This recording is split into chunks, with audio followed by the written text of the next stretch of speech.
I'm Diana Haberkamp with Neurofibromatosis Midwest, and welcome to our NF Power Hour, and thank you for coming. This Power Hour will be about Medicaid and Medicare. It'll be presented by Marina Kurakin with the Legal Council for Health Justice. Thank you, Marina, for doing this. We're doing this in conjunction with it's NF Midwest, NF Northeast, and Texas NF. So Karen Pluso is on here somewhere. I think she's hiding herself. And we have Cindy on here. I don't know if she wants to give a wave. Cindy, I don't know if you want to say anything in a moment or not. I did want to say to people who are in the Midwest, we have some other power hours that are a little more personable, so we don't like them to get too big. And we have one coming up on the 16th that's about how to tell your child about NF. So we won't be publicizing that one between all of our organizations at this point, but certainly you can let Cindy or Karen know if you're interested in doing something like that, or maybe we can have you join, a few of you join us. And then we'll at NF Midwest. So I think we might have an open chat coming up. We're trying to do that, Paul. What is it? The third Tuesday of every month, I think we're trying to do. I know Paul is without having to go look for it. I'm pretty sure it's the third Tuesday. We'll let everybody know, but just look for those things. Cindy and Karen, did you have any events or anything coming up that you wanted to announce in your regions? You can check our Facebook page, Texas NF, and our website, but we do lots of meetings during the month, coffee chats. We do adult support groups, new moms diagnose chats quarterly. And so we have lots of virtual things going on. So just keep track of our Facebook page. That's where we post everything. And we are always here to just chat with you or whatever your needs are. And then Karen, I don't know if you are on. If you have anything coming up you want to share?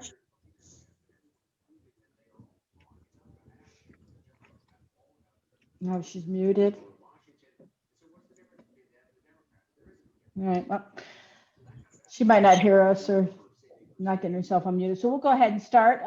Marina, we'll go ahead and have you kind of present what you have. Marina and I talked a little bit about this yesterday. We want to make sure we're able to have some conversation and share examples and what some people have gone through and get your questions answered. But we'll let Marina go ahead and take it away. If you have questions in the meantime, please go ahead and put them in the chat as needed. If you're on Facebook, put them in the comment box and Maggie will look at it. I also wanted to say, I did mention we're showing it live on Facebook, but it's in our group, so that's private. There is captioning. We have Denise captioning. You should be able to see that at the bottom of your screen if you want to click that. If you can't see it, I think you have to hit the more button if you want to watch the captioning. I'm going to go ahead and try and put the slides in the chat at some point here today so you can take them, but we'll also email them to you. I think that's it. So Marina, go ahead and take it away. Right. Thank you, Diana, and thank you everyone for having me here today. Can you hear me okay? Yeah, okay, great, thank you. So I'm Marina Kurakin. I work at the Legal Council and I'm a legal advocate and health insurance specialist for close to a decade. We provide free legal services to certain populations. And what most people don't think about when you think about legal services is health insurance, right? Health insurance plans all have rules, guidelines, regulations that they follow, eligibility requirements. And the only way to really make sure you are in the right plan, accessing the services that you need is by knowing the rules. The information that I'm going to talk about today is really dense. And it can get pretty boring because health insurance is boring unless it's affecting your life in some way, right? Unless you're not getting a service that you need. That's when it becomes very, very important. So I want to make sure as I'm talking, because this is my life, talking about these things and making sure that people have access to care. Please interrupt me. Please ask questions. My direct contact information is provided here. Email is the easiest way to reach me. But if you have questions that are not addressed here, they're private, or you want some more time to talk about your eligibility or benefits, I would love to talk with you after this meeting. So thank you. All right, so Bear with me for a second. My computer is stuck. Okay. All right, so today we're going to cover Medicaid, Medicare, two very different programs, which sound alike, and then talk about how to help pay for those services and what those plans, what Medicaid and Medicare cover. All right, so this slide is really, really confusing and hard to read, but I wanted to show it because every state in the US has program eligibility standards for all the different Medicaid programs that are available. This is sort of the Bible, the income Bible for different Medicaid programs. And it's your right to have this. This is Illinois, and it breaks down income by household for all of the different Medicaid programs that are available in Illinois. And most of these are available in other states as well.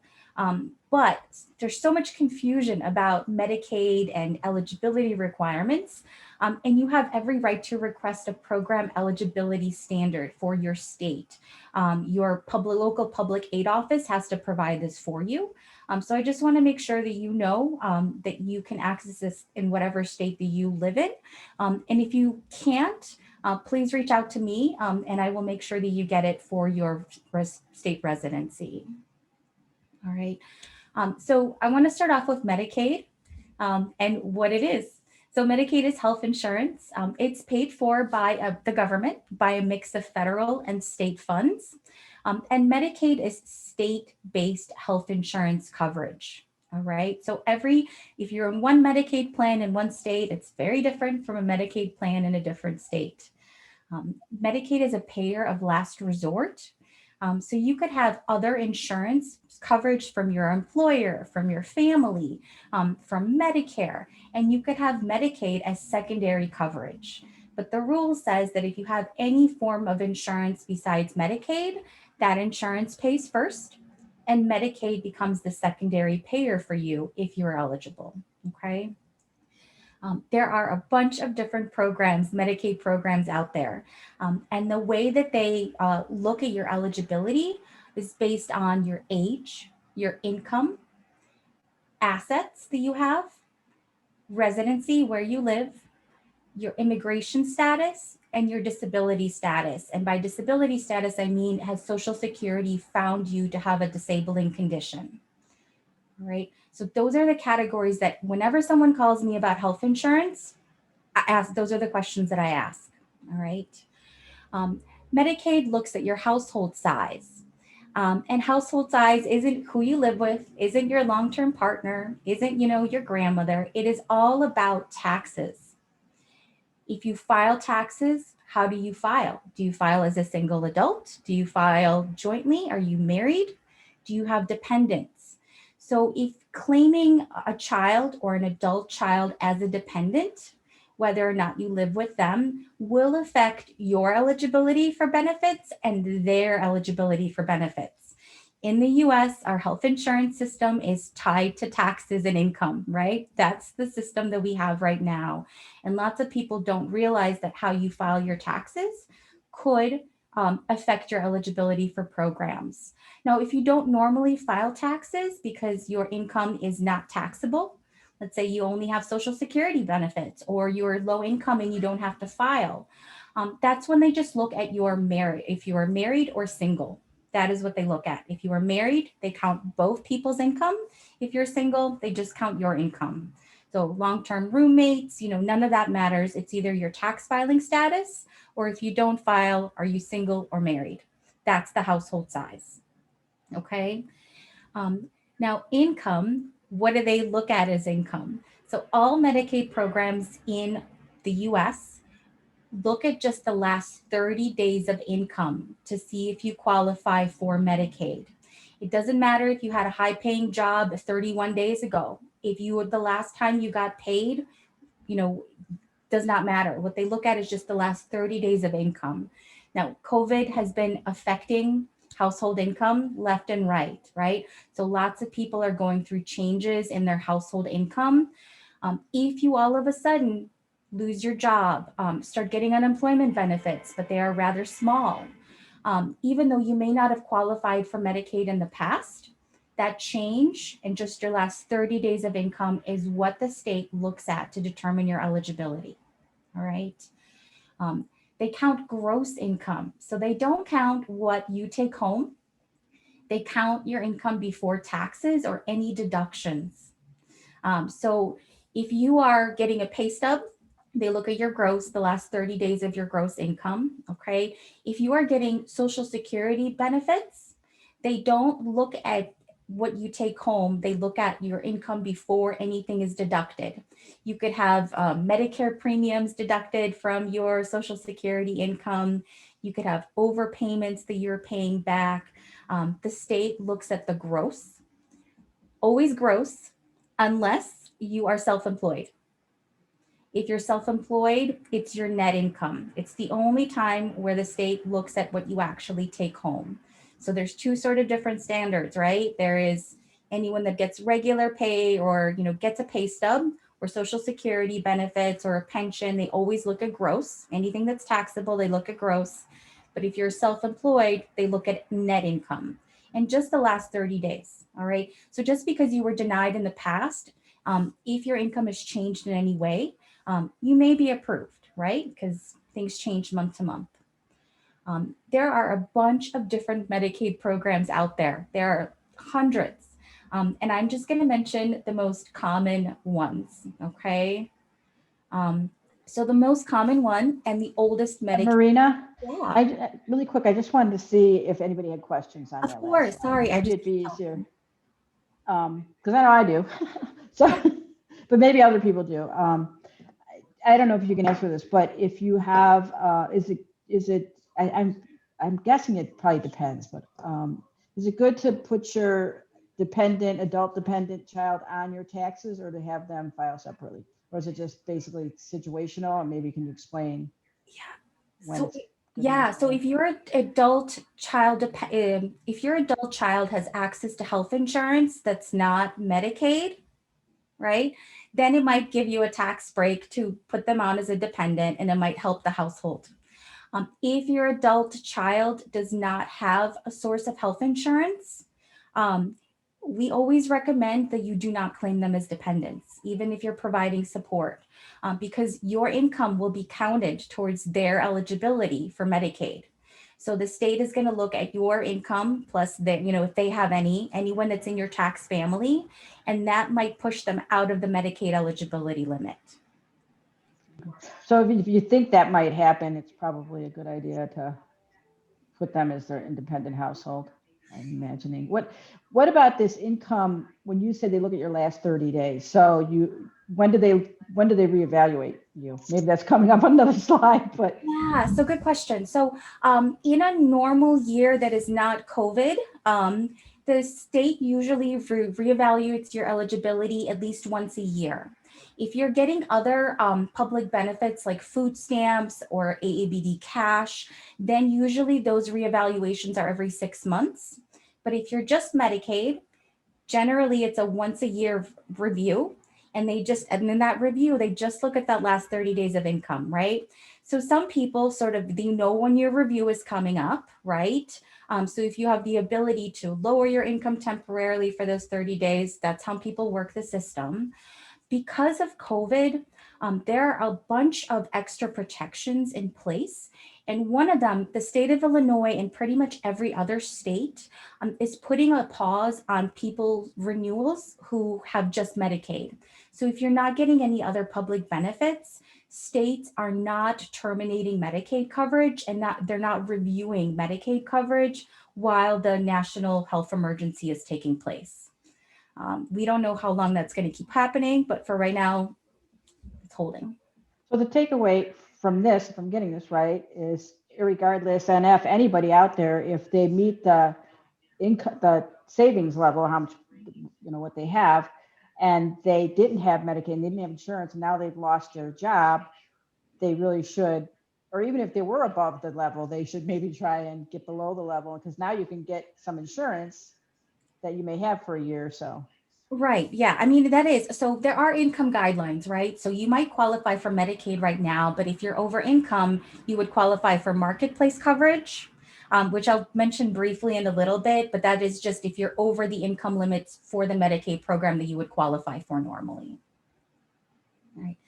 Does anybody else have any questions? I have a quick question. Yeah. So you said that if one of the questions that they ask on Medicaid is whether or not Social Security has found you to be disabled. What if when they were a child, they had been deemed disabled by Social Security, received the benefits, and then as they got older, they said, hey, you know, come back and see us, everything, you know, we're not going to cover her anymore. Does that still count? So only some Medicaid programs actually look at disability status, and we'll mention ones that don't. So if you lose, you know, if you lose Social Security disability benefits because of a review and you're found no longer disabled, there are other Medicaid programs that I'll mention in the future in just a little bit that do not look at disability status. So, but that's always the question that's asked, because if you are receiving disability benefits, you should apply for one Medicaid program. And if you're not receiving disability benefits, you need to apply for a different program. Now, when you're actually doing the application, you're not choosing which Medicaid program you're applying for. The caseworker who reviews your application should know the rules and should know which Medicaid category you fall into. So we're going to talk right now about the one program for Medicaid that you have to be disabled or a senior to qualify for. And then we'll talk about Medicaid programs where you don't have to be found disabled. All right. Okay, thank you. You're welcome. All right. So the Medicaid program we're going to talk about right now is the oldest Medicaid. And it is AABD Medicaid, unfortunately named. It's Aid to the Aged, Blind, and Disabled. It was created in 1965, and it was specifically for individuals who were either receiving Social Security disability benefits, so found disabled by Social Security, or low-income seniors. This is the first Medicaid category that was created, and it was created because that's the population that originally the US thought was worthy of health insurance, right? So AABD Medicaid. For ABD, 65 and plus, right? You have to be a senior, or you have to be receiving Social Security disability benefits. You have to be a citizen or a green card holder for 5 years to qualify for this program. Unless you're an asylee, refugee, or victim of trafficking, then that 5-year green card limit goes away. This is the one Medicaid program, well, one of the Medicaid programs that has an asset limit. And we mentioned ABLE accounts earlier. This is why they exist. So this program, this Medicaid program, has a limit in how much you can have in your savings, in your checking, under your pillow, okay? You are allowed one house, one home that you live in that doesn't count towards your asset limit. And you are allowed one car that does not count towards your asset limit. Besides that, and there's a little bit of a disregard if you have a life insurance policy. Part of that cost of that life insurance policy does not go towards your assets. Everything else is counted. This program is really for very poor adults, seniors, or people who are found to be disabled. You cannot, if you're a household of one, you cannot have more than $2,000 in assets and qualify for this program fully. If you're a household of two, you can't have more than $3,000 in assets to qualify for this program fully. And then for each additional house member, they give you an extra $50. So this program really keeps people poor, right? It penalizes you for being able to save. It penalizes you for being able to set yourself up for a comfortable future. Besides the asset limits, the income limits are really, really low. The household income limit for a household of one is like, and I can't see this slide, but I think it's like 1,066. That's gross if you are not self-employed, right? So that's usually if you're 65 or receiving Social Security disability benefits, they look at your gross Social Security income before any deductions. And income, again, is based on tax filing status. So if you're a single adult, you're a household of one. If you're married, you're a household of two. If you have dependents, however many dependents you have. This is the oldest Medicaid program, and this is still what people think of when they think of Medicaid, is this AABD Medicaid. So what happens if you are a senior or receiving Social Security disability benefits and your income is higher? You get more than $1,000 in Social Security benefits each month, or you have more than $2,000 in assets. This would be the Medicaid program that you would qualify for if you were below the limit. But there is a way to lower your income and lower your assets to still qualify for this program. And this is the most confusing Medicaid program that has ever existed, and causes lots of heartache and heartbreak and just headaches. Just ugh. Everyone hates this program. So Medicaid spend down. You can spend down your income or spend down your assets to get yourself to those eligibility limits. All right. So how do you spend it? Well, if you're, let's say you get $1,500 a month in Social Security benefits. All right. You have to somehow lower your income to $1,088 monthly. You can do that in a bunch of different ways. You can use medical bills that you have in your name that you've received in the last 6 months. They don't have to be bills that you've paid, right? I used to make paper mache sculptures out of the medical bills I received because I was like, I can't pay for this. But here's something healthy you can do with your bills. You can use them to meet your spend down. You can use prescription copays that you're responsible for paying, health insurance premiums if you have other sources of health insurance, home service costs if you're getting home services, transportation to medical appointments. All of these things you can use, and you don't have to pay those bills, right? But they're not going to get paid, right? You're using them to meet your spend down. So you're telling the state, hey, I have all of these bills in my name that lower my income to your eligibility requirements. And this is the program that people have to just constantly submit bills to the state to show that they continue to qualify for Medicaid. You can also do an asset spend down. So if you can't, move your money to a special needs trust or to an ABLE account, you can, once the state knows that you're over assets, it's really, really good for you to keep very detailed records of how you're spending down your money. And with asset spend down, you are spending your money for what you need. Giving the money to other people, making donations does not work. The most sort of productive way of doing this is paying your housing costs for the future, right? Getting a vehicle that you can afford, but showing the state how you have spent down your assets to qualify for those $2,000 or $3,000 asset limits, depending on your household size. All right. I know that lots of people have awful experiences with this program. Does anybody have any questions about that?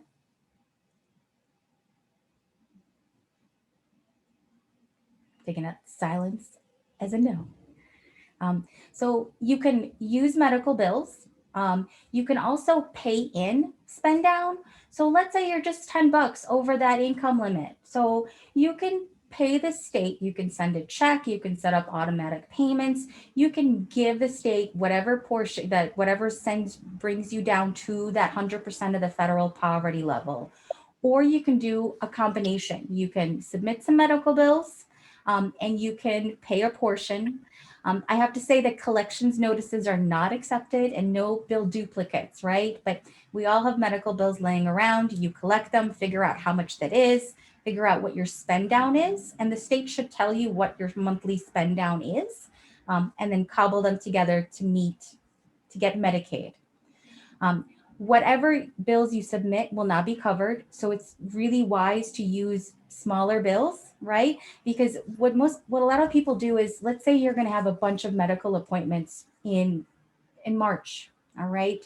So you want to have Medicaid for March because you won't be able to afford the full cost of those appointments. You'll cobble together enough bills. You'll send them to the state to get Medicaid and request Medicaid for March. All right. Every month that you want Medicaid, you have to meet your spend down. There is one other beautiful thing about COVID. There are some perks here. Okay. The state, most states in the US have made a new rule saying that if you met spend down at least once since March, at least one time you have met your spend down since March, your spend down will continue to be met until the public health emergency is over. So for the first time in my life, I'm not constantly submitting medical bills on behalf of clients, because once their spend down is met, they're going to continue to have Medicaid until the public health emergency is over. So it's really good right now too. If you've never done this and you're qualified for that AABD program, Medicaid program, because you're a senior or receiving Social Security disability benefits, to get spend down now, because you will have Medicaid for probably many months to come. Okay. All right. So I have a question. Yeah. So my daughter is getting Social Security disability, and she's actually going to start getting Medicare in March or April. But I continue to work to keep her on my insurance. And how does that work? I mean, will Medicare pick up what my insurance doesn't pay? So that's a really great question, Mark. And we're going to talk about Medicare and employer offered insurance in just a little bit. So Okay. Do you mind if I put a pause on it and then we'll discuss it? That's fine. Okay, Yep. Thank you. I'll mute myself. You're taking your thunder, Mark. I had a question. So that spend down, so every month you have to be below, if it's 2,000 or whatever it is in your state, every single month. If you have that $10, you're over by $10, $20, you can go buy yourself some more food or something, right? Or some clothing or something, or no? The problem is that the assets, yes. If you're working on the asset spend down and you're just $10 over, yeah, you can lower it by however you want, as long as you're not giving the money to someone. But if your income over, that's when you have to show the medical expenses or pay in your portion. Okay. All right. And this spend down is just for people who are 65 and over, or for people who are found disabled by Social Security standards. Okay. We're going to talk about another program, and here's a handy map because I know you are from all over the place. Some states are really, really lucky and have this new Medicaid program, and some states have not approved it. So the orange states did not expand ACA Medicaid. The blue states did. And then the blue stripe states just expanded, but it hasn't gone live yet. Okay. And every year, more and more states expand ACA Medicaid, which I'll give details about in a second. And the expansion is usually because people voted to expand Medicaid, because access to healthcare is important. Okay. So ACA Medicaid is a new category that was created in 2013 by the Affordable Care Act, also known as Obamacare. And ACA Medicaid is specifically for people who are 19 to 64 years old, who are not found disabled by Social Security disability standards. All right. So this is for low-income adults. Low-income adults before 2013 did not have access to health insurance unless you got it from your employer, but one employer pays you very poorly and offers you health insurance, and or from a family member. All right. So ACA Medicaid does not have an asset limit. We talked about AABD Medicaid, where they dinged you for every extra dollar you had in your account. ACA Medicaid, no asset limit. You can have $1 million in your bank account. All they look at is earnings. All right. And the income limits for ACA Medicaid are much higher.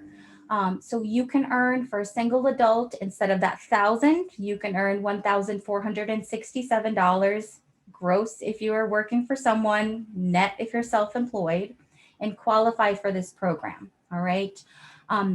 This is the program that's provided most health coverage in the state of Illinois, where I am. Is ACA Medicaid. It's providing coverage for millions and millions of people. Eligibility is based on residency, right? So if you lived in a state that expanded ACA Medicaid, you're one of the blue states on there, and you are 19 to 64 years old and low income, you would qualify for this program. All right. If you are a citizen or a green card holder for 5 years. If you're in the orange state, this is not available to you yet, but you can advocate for it to become available. It should. For the first 5 years that this program went live, 100% of the funding came from the federal government. So it doesn't really make sense that states decided not to expand this, but it's expanding slowly but surely. All right. Any questions about this ACA Medicaid category? So this is why we always ask about disability status, because if someone is disabled, they would not qualify for this category, right? They would have to work with the income and asset limits of the AABD category of Medicaid. If you are not, if you're 19 to 64 and have not been found disabled by Social Security standards, or the question was asked about the daughter who was no longer found disabled, if daughter has less than $1,467 in income and is not claimed as a dependent, she would qualify for this category. Okay. Marina, do you know why you can have assets in that program but not in the other program? I have lots of theories, but no definitive answer. Hence the ABLE account, I guess. Yeah, exactly. Yeah. I mean, really, these programs, they ding people for saving, right? The ACA Medicaid, I just had someone apply for ACA Medicaid and they had $800,000 in the bank account. They were approved, right? And even we submitted the $800,000. It shocks me every single day that we have these double standards, but there are double standards. And so there are tons of benefits to being found disabled by Social Security. Also, this happens, right? So you wouldn't qualify for ACA Medicaid. But there are other programs and other really good stuff that you would qualify for. So there's good and bad. All right. Another category of Medicaid, All Kids or CHIP. This is health insurance for children. You got to be 0 to 18 years old. All right. Beautiful thing. All Kids, everyone qualifies regardless of immigration status. We think that children are worthy of health insurance, and so we give it to them. Awesome. You do have to meet income requirements, and they're much higher than for the other programs. So you could have a household of 2 earning $4,481, and the child would qualify for All Kids or CHIP, otherwise known. Okay. Again, income eligibility is based on taxes. So who claims the child as a dependent, right? Their income is going to count towards eligibility. You always have to think about income and health insurance in the US because we've married them together. All Kids has 3 different levels of of coverage. It's all the same, but depending on your income level, you may have free health insurance for your child with 0 copays and 0 monthly costs. You might have a small copay that you have to pay and a small monthly premium depending on household income, or you might have a slightly larger one. It just depends where you fall in the range of income. All Kids is the largest provider of health insurance in the U.S., but the numbers are dropping, which is really strange. But any child, okay, regardless of immigration status, as long as the household income falls within the eligibility limit, qualifies for All Kids and should apply for All Kids. All right. When a child turns 19 years old, that is where All Kids is no longer available to you. If that child is found disabled by Social Security standards, they would qualify for AABD Medicaid, if they fit those eligibility requirements, income and assets. If not found disabled and the child is low income, they might qualify for ACA Medicaid, right? 19 to 64, slightly higher income category. They could go to the marketplace if they're higher income than the ACA Medicaid category. We'll talk about marketplace in a little bit, or family or employer coverage, right? The ACA made it so that you can keep your child on your health insurance up until they're age 26. And so lots of children have insurance through their family. And remember, Medicaid can always be a secondary payer. So you could have employer coverage, and then your child can also have Medicaid coverage as secondary payer to help cover those copay costs when they go to the doctor. That's always an option if you fall within those income guidelines. Any questions about that? Yeah, somebody is asking, Yeah. and maybe you answered this, I don't know, is the income limit for all kids gross income? Gross, if you have a regular, if you have a paycheck, you're working for someone. Net, if you're self-employed. So it's the same. And then they'd also asked how you would know if your state finally expanded Medicaid. I did mention it's probably be in the news, would probably be the way to know. But have you heard anything about Texas? So Texas, they're not yet. Huge population, right? Huge level of need. Not yet. Hopefully soon. I have lots of family members in Austin, Texas, and they're patiently waiting for that to happen. But you would hear it on the news. It would be it would be part of the discussion. Usually the expansion comes after people vote for it to expand. So I'm not sure when the next local elections are, but I would see if that's an extra, that's on the ballot, whether or not ACA is going to be expanded or should be expanded. And I'm guessing Cindy in Texas NF would let people know. Yes, we will. All right. All right. There's so many different categories, and I know I'm getting tired of my own voice right now, but there's another one that most people don't really know about, so I wanted to mention it, and it's called health benefits for workers with disabilities. So let's say you are found disabled by Social Security, or your child is found disabled. They're getting SSI benefits. They're not getting SSDI, right? They don't have enough work credits to get SSDI. So there's a separate system of disability called SSI. And the most you can get is $794 a month if you qualify for SSI benefits. Let's say your child was approved for SSI, and then your child starts feeling like they could go to work. Medicaid for them is a lifeline, right? We want to make sure that people are healthy, able to access care, and able to work. So Health Benefits for Workers with Disabilities is a program specifically for people who got SSI, went back to work, but Medicaid is keeping them healthy. You can keep Medicaid by enrolling in this program.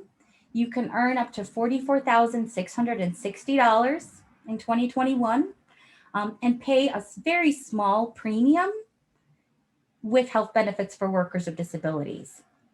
If you're found disabled, getting SSI, you can be in the workforce, continue to have Medicaid. It's totally manageable costs until you reach 65. And then when you reach 65, you would either transition to Medicare or marketplace coverage, just depending on how much you've worked. Okay, there's a lot of people don't know about this program, and I just want to share the news because it is beautiful. It gets you access to care at an affordable rate. All right. So I've already sort of mentioned all of these things. Medicaid COVID has been good for health insurance. There's been a lot more flexibility. Most states are not terminating Medicaid coverage right now, no matter your income, if you're not getting any other public benefits. States are also processing applications more quickly. I'm not sure if anyone has personal experience applying for Medicaid. It takes months sometimes to get a decision. It's ridiculous. Now they're going faster. You need health insurance during a pandemic, and finally the world has figured out that's a priority. So they're taking much less time. There's a lot of talk about COVID stimulus payments, and I just wanted to make sure everyone knows that doesn't count as income. The $1,200, the $600, the possible $1,400, that doesn't count as income and does not count as assets for Medicaid. Okay, so you can actually save that money if it's from the stimulus and not have it affect your Medicaid eligibility if you're in the ABD Medicaid category.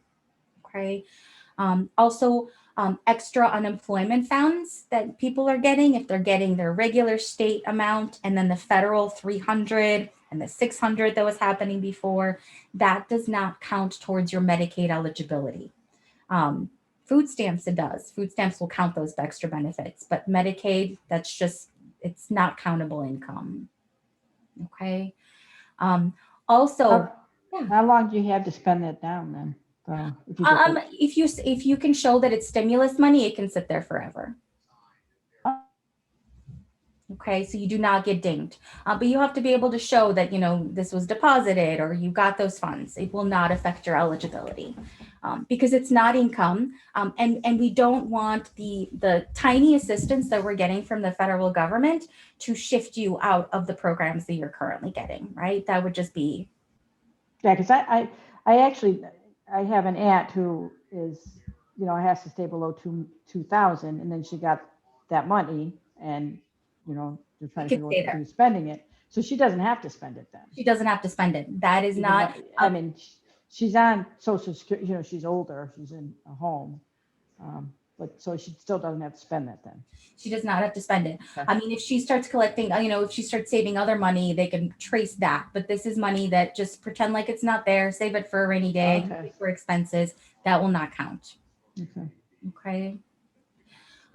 The other thing about COVID is the health insurance programs that we mentioned that might have monthly premiums, like the All Kids insurance if you're a slightly higher income, or that health benefits for workers of disability. All those premiums are gone right now. They're on pause.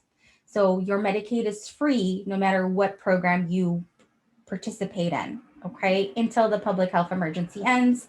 And then you'll have to start paying for Medicaid again if you fall into those programs. Okay.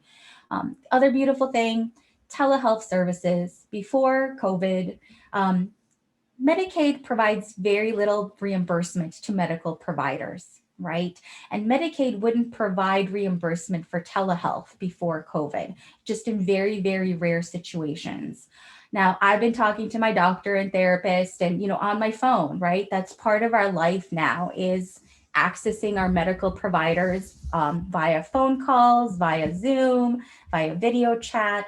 They're finally able to bill Medicaid for those services, which expands access during a pandemic. You don't have to leave your house. It will be covered by your plan. Okay.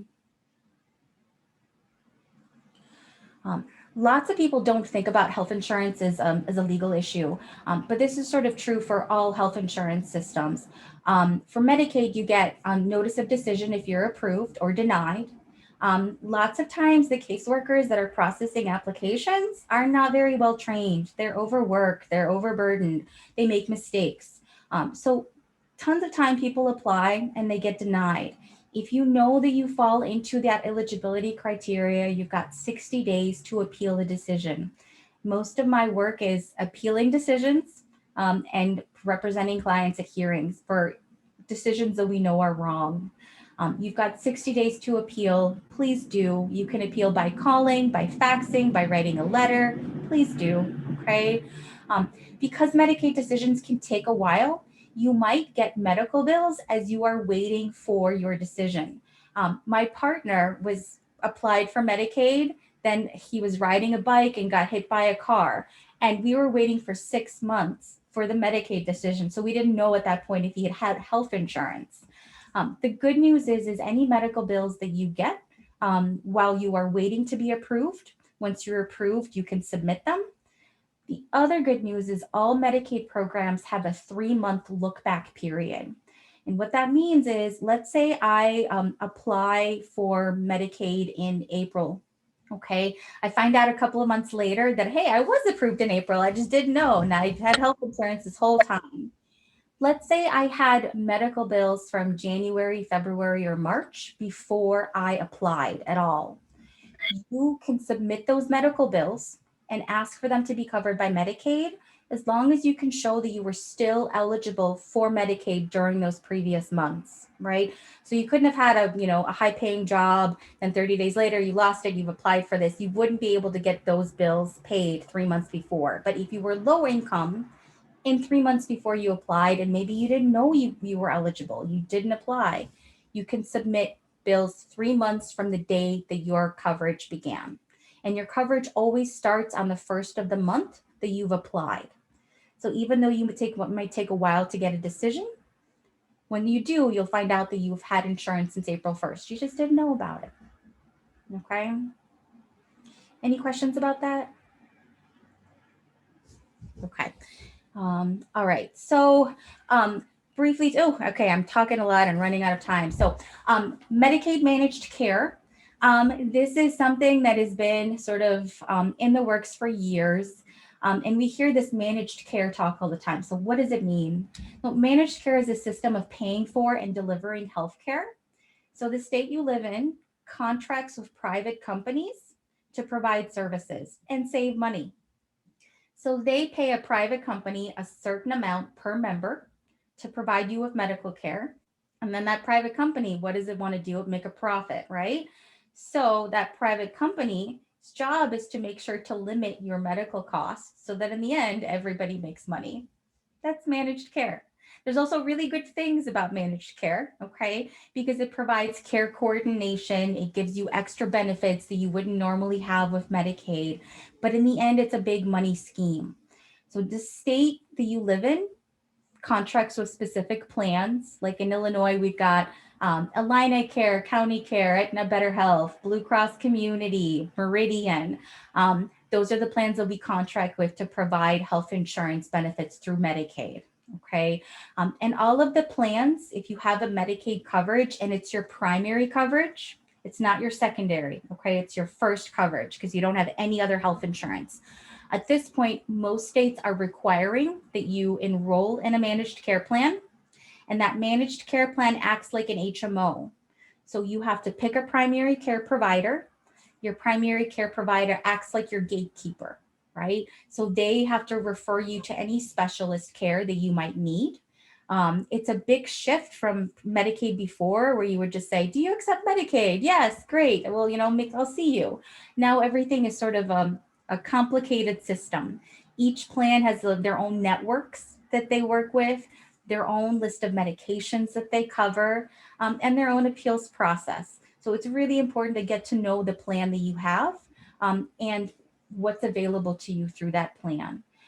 With managed care plans, you can change primary care providers at any time. You're not locked into a primary care provider as long as they're in network for your plan, you can change. But once you're in a Medicaid managed care plan for 60 days, you are locked into that plan for the remainder of the year and can only change plans once a year. And to add to the confusion, everyone has their own open enrollment period to change Medicaid plans.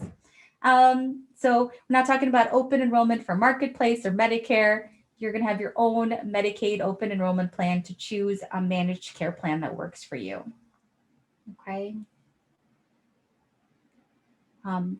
This is true for all health insurance plans, period, whether it's Medicare, employer, Medicaid. If a service is denied that is medically necessary, which happens all the time, first step is to talk with your medical providers. They're your best advocates because they're the ones that are going to be arguing why something is medically necessary. You have to appeal. In Illinois, we have 4 different stages of appeal. 3 with the plan, and if the plan is just not giving it at all, then with the state of Illinois with HFS.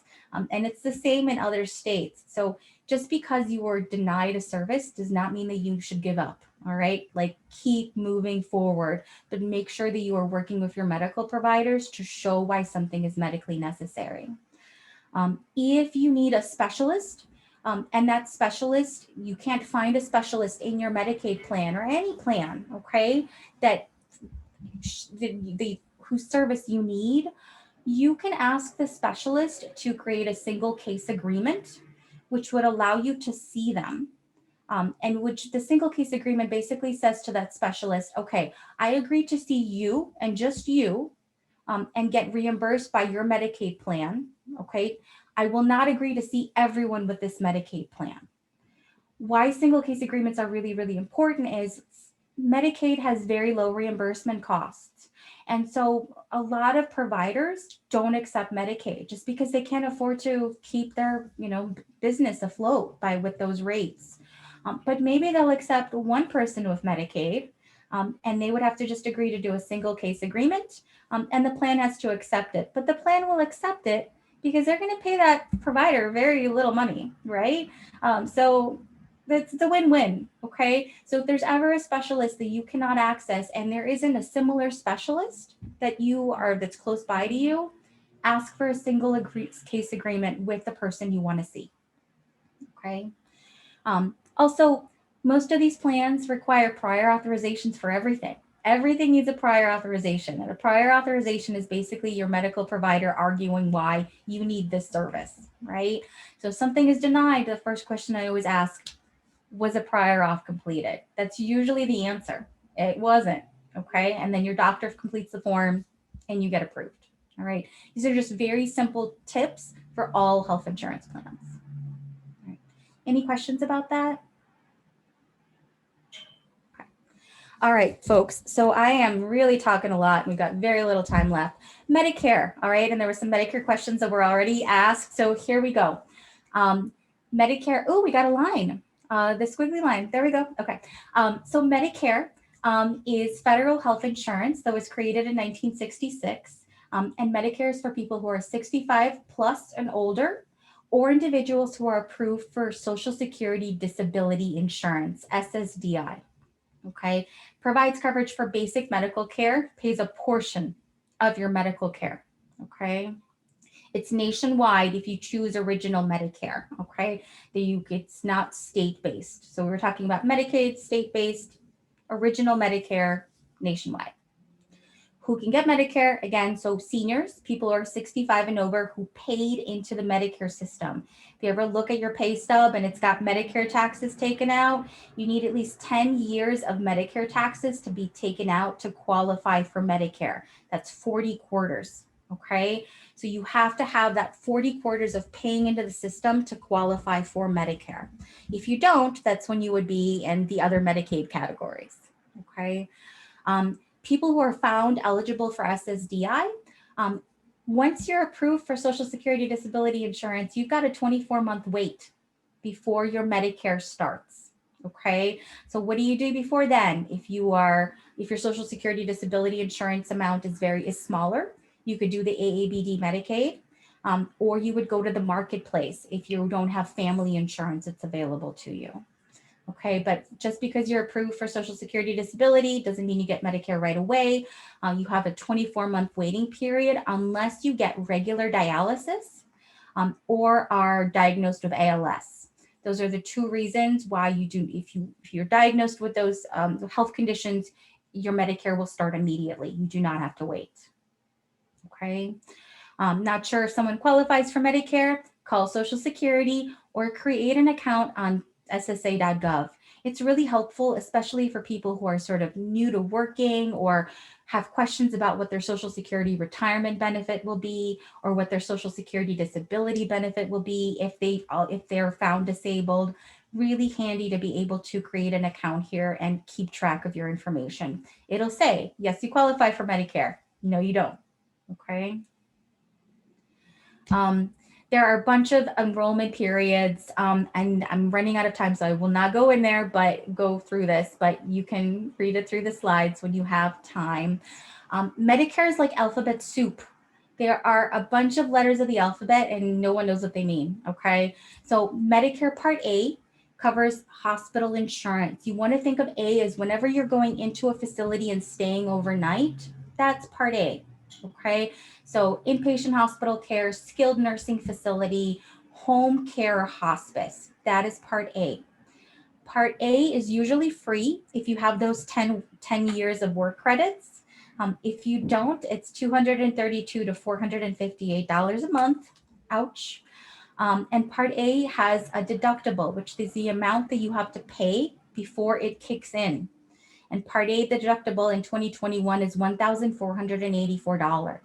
So if you just have Medicare and not Medicaid or a Medicare supplement, which I'll talk about in a second, if you ever go into a hospital, be prepared to be billed at least $1,484, right? That's like 1 second at a hospital. So they'll take care of some of the costs, but that'll be your responsibility. Medicare Part B is whenever you're walking in and out of a facility, right? So you're going doctor's visits, outpatient services, physical therapy, medical testing. That's your Medicare Part B. Medicare Part B, you should always sign up for it if you don't have other forms of insurance when you first qualify for Medicare. Because if you don't have other forms of insurance like family's employer offered coverage, if you don't sign up when you're first qualified, your Part B costs are going to go up. You're penalized for not signing up when you first qualify. Part B premiums for 2021, they cost unless you are low income, and there's a program that'll help pay for them. But if you are not, it's $148.50. That's your monthly cost of Medicare Part B. Okay. And there is a $203 deductible, which you have to cover before Medicare Part B truly kicks in. Okay. Medicare A and B, which is just original Medicare, covers about 80% of medical costs. That 20% is your responsibility unless you have other coverage, unless you have Medicaid, a secondary payer, or unless you have employer coverage. And we'll talk about that in a second. There is no out-of-pocket limit. And we know the medical bills add up, right? So that 20% could get huge, which is why you want any type of secondary coverage you can to try to protect yourself. Okay. Link to if you have Medicare and you have a procedure planned or a test planned, you're not sure if it's going to be covered, provided a link here. The really awful thing about original Medicare is it does not cover dental, vision, hearing, medical care overseas, long-term care, or cosmetic or experimental procedures. Right. So everyone needs dental care. If you have original Medicare, you're out of luck unless you have Medicaid as a secondary payer and the Medicaid can offer you some limited dental, or unless you have a separate dental plan that you can enroll in. Okay. But none of those services are covered by original Medicare. All right. I also didn't mention meds, right? So I didn't mention prescriptions. Part A, Part B, no prescriptions. Where's the prescriptions? So about 10 years ago, Medicare split prescription coverage and privatized it. So that is where we have Medicare Part D, D like dog. Medicare Part D uses private companies to pay a portion of your drug costs. All right. The prescription companies set their own monthly premiums, the list of medications that they cover. And unfortunately, enrolling is voluntary. So lots of people don't sign up because they don't want another extra cost. And then they find out they don't have prescription coverage. Right. Does anyone have a question about that? You can pick a prescription drug plan during open enrollment or when you first enroll in Medicare. And open enrollment is October 15th to December 7th.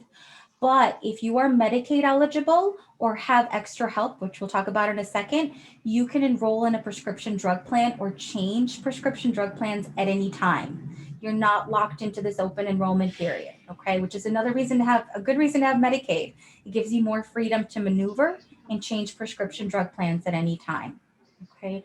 Prescription drug plans are state-based. So if you move to a different state, you will have to choose a new prescription drug plan, okay? I provided a link to look at prescription drug plans. There's a really handy tool. You take your medications and your dosage and you put them in, you put in your zip code and the pharmacy you want to use. You get a summary of all the plans that are available to you and the costs, the monthly cost, the copay cost that you're going to be responsible for. Using this, it'll allow you to not be surprised when you go to the pharmacy, right? And it's very, very helpful. Does anyone have questions about donut holes? Because they're so awful. I still have the question about, covering my daughter on my company health plan, and she's eligible for Medicare coming up.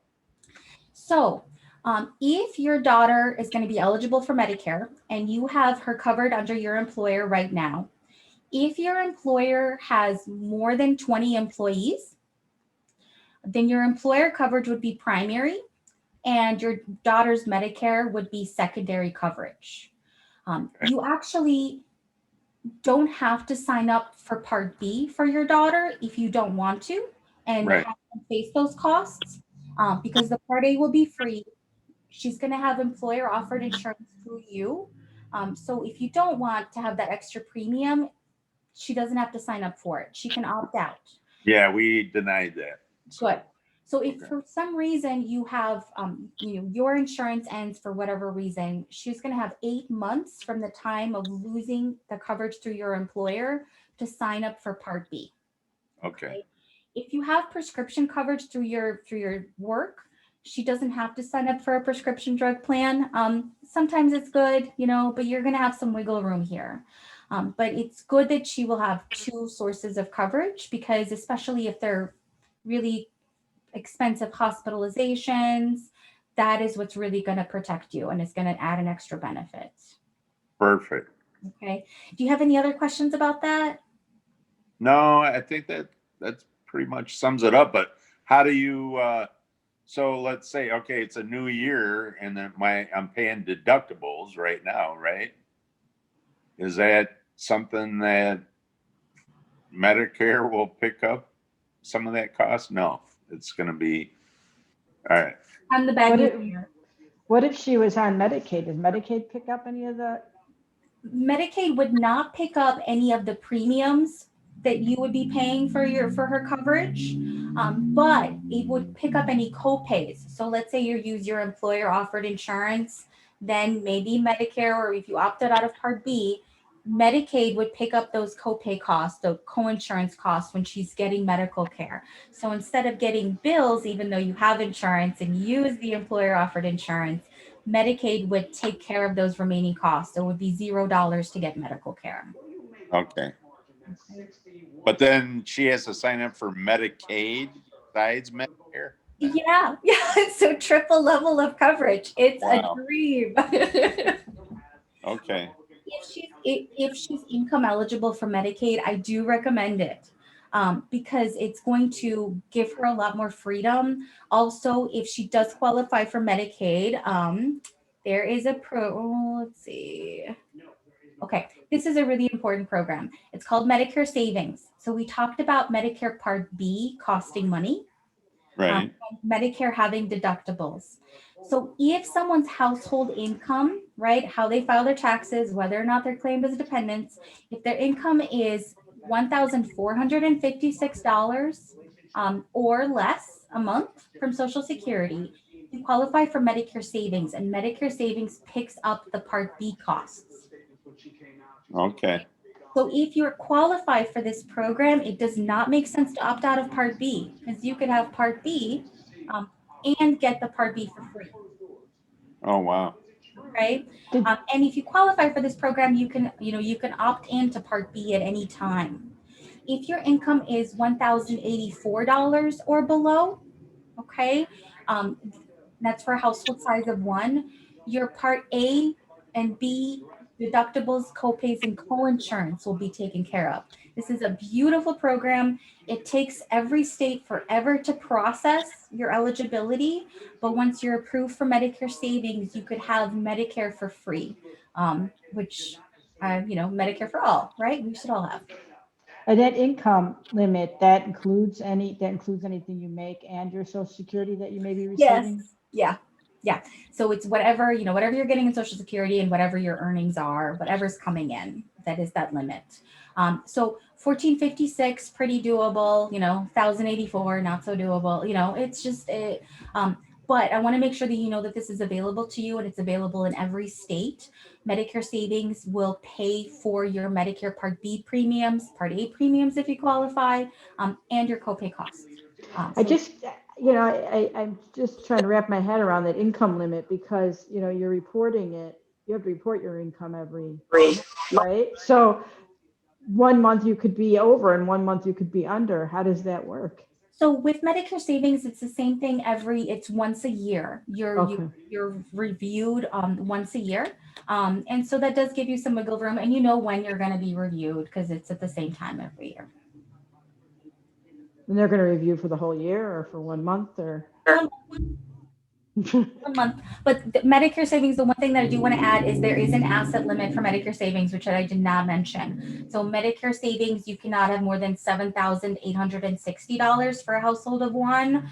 And I've included some links to the extra household members. It's amazing how confusing this is. I don't know how you can rattle this all. I just don't know how you can talk that fast. Oh, I'm so sorry. Yeah. So No, fast. it's It's amazing. good.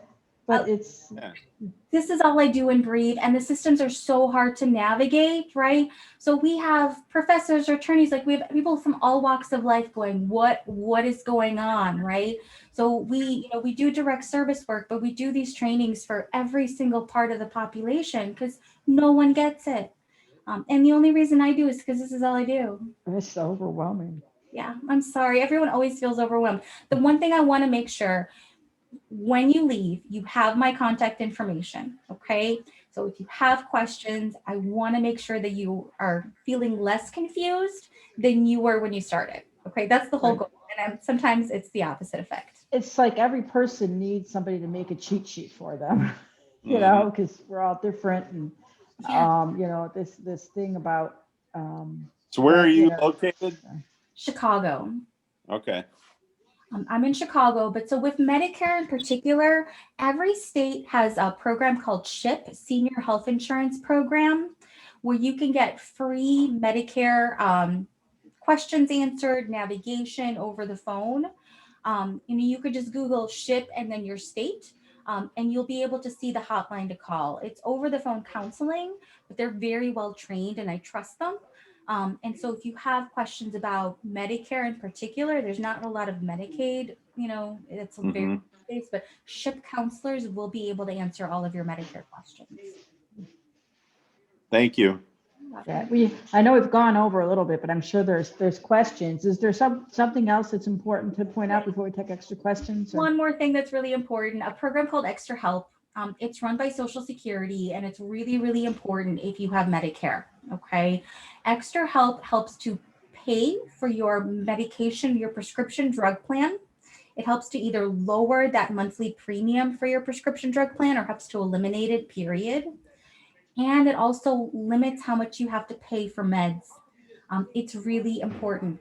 So if your income limit is 1,436 or below, and your assets are $9,360 or below, you would qualify for full Extra Help. So the most that you would pay for your medications, no matter what, is $3.60 for generics, $8.95 for brand names. You can apply for this at any point throughout the year. The application takes 5 seconds, I promise. The link is here. Do it. But that wouldn't work for married couples? I put the standards for Extra Help. There's a link here. And so you Mhm. can see for household of 2 what those income limits are. Okay. Yeah, if you Thank fall you. into that income limit, do it. I'm laughing here because my daughter does get that. And yeah, I have no idea how or why. I have to say, I think Medicare is pretty good about sending you things and telling, so they sent us something that said you may be eligible for extra help. And it's green, it's color coded. Extra Help mail So is really green. Yeah. So we were like, okay, well, let's fill it, do whatever we have to do and whatever. We didn't really quite understand what we were doing, but it does seem like Medicare really does do a good job of sending you things all the time about enrolling. And I think it's just the Medicaid is a little more. Medicaid is really confusing. And I know I've been talking, you guys, but I did just want to say one more thing. So we talked about original Medicare, okay? And that is the part that doesn't cover vision and dental and the hearing, and there's not extra perks, okay? There is Medicare Advantage plans, which are in the news all the time. You are being bombarded by commercials and calls, okay? There's good things about them and there's bad things, okay? If you qualify for Medicare, you qualify for a Medicare Advantage plan. It's privatized Medicare. So you have networks that you would need to stick with. Most of them act like HMOs, but they do offer limited vision, dental, and hearing. All right. I have a little breakdown here of pros and cons for both systems because it is a serious decision to make about, do you stick with original Medicare or do you enroll in a Medicare Advantage plan? And there's so much misinformation out there that I just want to make sure. Some people find Medicare Advantage much easier to juggle. There's less all of those different parts. There's just one card. You go to the doctor, you go to the pharmacist, you show them the same card, right? But if you are in need of specialists, chances are very few are going to be a network for you. And if you, Medicare Advantage plans also deny services a lot more frequently than original Medicare. So pros and cons. But we have so much commercial. We have so many commercials out there right now. Yeah, all those infomercials like Yeah. late at night, right? For all of that.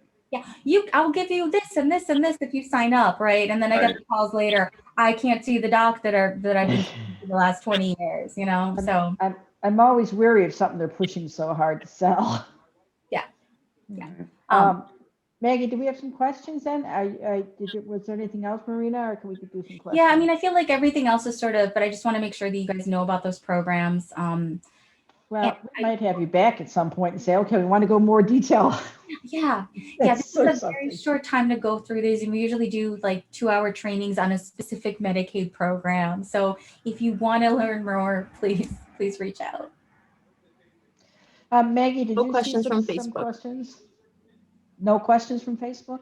Okay. Mm-mm. What were some of the ones that were in chat? I kind of saw them at a glance, but you probably had a better chance of looking at them. I think she answered it. There was one about prescription drugs, generic versus brand name. Does Part D offer a choice? Yeah, so every prescription drug plan has a formulary, which is a list of medications that they cover. And you'll be able to see that formulary. If you click on this link, you can put in your meds and see where. So formularies are basically charts, and they put certain medications in different tiers. The lower the tier, the cheaper it'll be, right? So the more brand name, the more higher end medications are in the higher tiers. And the higher the tier, the most you have to pay. If you have extra help, that limits your medication cost. But if you don't, and your doctor prescribes a really expensive medication, first question I always ask, is there anything that's comparable, that's a generic that the doctor would recommend? If the doctor says no, this is the medication you should be on, and your prescription drug plan is like, hey, Marina, it's going to be $1,200 for this medication. The next option is prescription assistance programs. They're available for most medications. Just Google prescription assistance program and the name of the med. Chances are you will find a program that will lower that cost for you. All right. So I had a question that came in email. Said we have trouble getting insurance for our daughter with NF due to our visa type. I wondered, is Medicaid only available to green card holders or citizens? I think you kind of did answer that. Yeah, it depends on the daughter's age. So if the daughter is, is below 19 years old, immigration status does not matter. Okay. If the daughter is over 19, then yeah. So if you're on a visa and you're not a green card holder, Medicaid is not going to be an option for you. What will be an option for you is marketplace coverage, which in Illinois, we partner with healthcare.gov. About 23 states do. Other states have their own marketplace. And Biden just did an executive order to reopen the marketplace from February 15th until May 15th. Marketplace coverage is specifically for people who are not eligible for Medicare, are not eligible for Medicaid for whatever reason, whether their income or their immigration status. You do have to be a documented immigrant to qualify for marketplace coverage. And you can't have insurance offered to you through work. But it sounds to me like the person who wrote that message, if the daughter is below 19 years old, 18 down, she may qualify for Medicaid regardless of immigration status. If 19 or older, the marketplace is probably going to be the best option for them. Okay, I think that answered the question. This is more of a insurance, I guess, general insurance question, but I think you might be able to help, because I know you and I talked about this Monday a little bit. How to get out-of-network surgeon claims processed as in-network for expertise and continuity of care. Yeah, so I mean, this is where that single case agreement is a really, really useful tool. If you want to work with a specific surgeon and that surgeon is not in network, you want to start that conversation with that surgeon. Will they do a single case agreement with you and be in network just for you, not for everyone else that has your plan? They don't have to agree with this, but it's much easier to do the single case agreement than fight with your insurance company. So when you talked about it earlier, it was more for Medicaid, but that kind of holds true for regular all insurance. Yeah, all insurance systems, period. I mean, you can fight your insurance company But that is a really lengthy fight. The easiest way is the nicest way. Approach the specialist. Hi, I have this plan. Will you do a single case agreement with me, just for me, just for the service? Most of them say yes.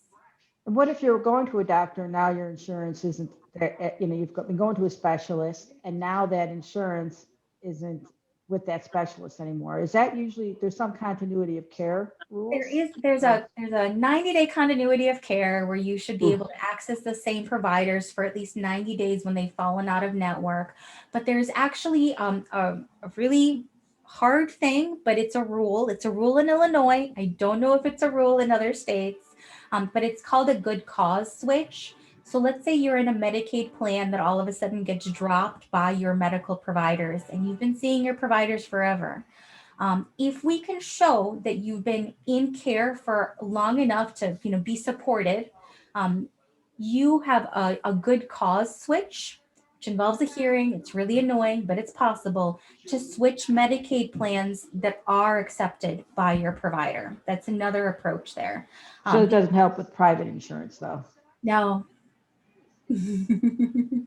So Diana, you got Marina's contact info on the NF site or? No, we'll send it out to you. We'll go Okay. ahead and everybody on here, we'll send it out. I think otherwise people will have to contact us. I don't know if we want to put it out there for everybody. But if anybody has an issue, we'll be referring them to Marina. Yeah, please do. And honestly, I have a caseload right now of about 500 people. So if you call, it might take me just a little bit to get back to you, but I promise I will. If something is urgent, email is the easiest way to reach me, just because I'm checking it all the time. Okay. Sure. So one of the last questions I think we can end on if somebody doesn't have a question. This is, I'm going to have to give you a little, because this is something I think I'm going to have to kind of answer, but maybe you have some input to this. People with NF, some people with NF1 have cutaneous fibromas. They're on their skin. And sometimes people have a hard time getting insurance to cover that. And so somebody had asked why do people say insurance won't remove cutaneous fibromas? Is any way for billing that providers aren't aware of? Maggie did put a paper that we have on removing cutaneous fibromas. And I will say that I wouldn't say most of the time, but quite often insurance does cover that. And Medicare does cover it. I know, like you had said, Medicare doesn't cover cosmetic, but Medicare does not consider removing these fibromas cosmetic, which is interesting. The Medicare, from what I've heard, people have not had a problem with Medicare. We have doctors around the country that are more specialized in removing a lot of them. There's only a few doctors like that are familiar with moving a lot at one time. And they have said that Medicare usually is not a problem, but insurance sometimes is. Yeah, but isn't there pain involved sometimes? Sometimes they're pain or itching, or you could say that maybe they might turn cancerous or bleeding. There's ways that doctors can kind of say that, but they'll still some of these doctors have said they'll go down and argue with some insurance companies, just don't want to pay for it. They'll say it's cosmetic. So we worked on, and I think it's expiring soon, but we worked with a doctor to get some new ICD codes. Is that what it is? Why am I mind blocked? But procedure codes. The procedure codes. We had new procedure codes created because there's a difference between if you just have a few removed versus if you go to one of these doctors and have hundreds removed. They use a different technique, and they were using the same codes, the same procedure codes, no matter what. So people were running into insurance saying, trying to get this done by these other doctors, and they would say, well, you can get it done locally because here's a doctor using that code. But then they go there and the doctor say, yeah, I removed a couple at a time. So we went and were able to petition the AMA to create these new codes, and they're temporary codes. They want to see if a lot of doctors use them, but then the insurance companies are refusing those codes because they say it's experimental, but it's not experimental. It's just a expansion of the codes. I don't know if that's going to help the person with their question, but basically it's not always refused. it could, and we've had experience with my husband where the doctor simply didn't use the right diagnosis code, things like that. So sometimes you have to go back and appeal it. Yeah, I mean, it's a really good point, Diana. What we're seeing on our end is very different from what medical providers and billing is seeing, right? So sometimes we think that something is denied and it's just because it's improperly coded, right? How would we know? Unless we like really dug. So if somebody's using the wrong billing codes or those could be changed to get a service approved, that's really important information. But insurance, even when people are doing it right, it is getting denied by some insurance. And I know, I just say you have to appeal. Yeah, I mean, so appeal. personal example. So my partner is a type 1 diabetic and he's an adult. And the state of Illinois, Medicaid did not cover a continuous glucose monitor for adults. They would cover them for children, did not cover them for adults. I was like, why, right? So, and I had plenty of time. So we had 4 hearings. Now, state of Illinois covers continuous glucose monitors for adults. Standard of care in private insurance, it should be standard of care in Medicaid. If you have time, right? And the resources, which I'm very lucky to have, you can create those changes. It just takes a lot of effort. Yeah. And I would say, you should also talk to your, lobby in Springfield, or talk to your local representatives, not just in the U.S., in the Congress, but your local in the state of Springfield, and let them know about issues that you have. We lobby in DC for federal funding for NF research, but there's a lot of other things that we need to be lobbying for that have to do with improving care, and insurance companies and doctors. Because I think the other thing we run into, we certainly have had people run into with regard to insurance, is that insurance not covering something else that a doctor is saying needs to be done, and they don't want to do it. And so I'm not quite sure why the insurance companies get to dictate what people need for care, and how people get around that. So it really, it depends on your insurance company. But so if you have private insurance, if your insurance company denies a medically necessary service and you've gone through the appeals process, then you have to go to the Department of Insurance. That's the next regulatory system that reviews the coverage and decides whether or not they're providing care. If you have Medicaid, you appeal with the plan. And if you've gone through your appeals, then you appeal with HFS, which is the regulatory system that's supposed to make sure that the plans are covering adequate coverage. It's a fight, and it's exhausting, and you're fighting for something that should just be a human right, right? Right. But if something is genuinely wrong and you're not getting the service that you need, keep appealing and keep following that route. And I would think appealing, another reason to appeal is not just for yourself, but for everybody else. I would think if a lot of people run in, are complaining that this isn't getting covered, that's not getting covered, or they're having problems, that eventually they would make it, like with your partner, eventually they're going to make it, covered. Right. They need a paper trail. They need noise. And I think that we're so used to thinking the system is too big. I have no agency. Nothing I can do can help, and just give up, which is a really normal human, response. But if enough people follow through, it's possible that you can make a really positive change. Yeah, you could change. It's just a shame, because when you have things going on health-wise, you really don't need another fight. Exactly. Yeah. That's a very good point. All right. Is there any other questions? Maggie, was there anything? Anybody have any questions? I'm sure people may have questions later, but thank you so much for your service in this, Marina. Oh, it's my pleasure. Thank you for having me. Yes, it's fantastic. Marina said she said she'll try and help people out if they need it. And I'm like, well, do you have to be paid? And she's like, no, I just do it on the side. Yeah. It's what I do, right? I'm still alive because of people help me and other systems help me. That's just what we got to do. I'm so glad Thank you that for the great met you. information. No, Thank you. Thank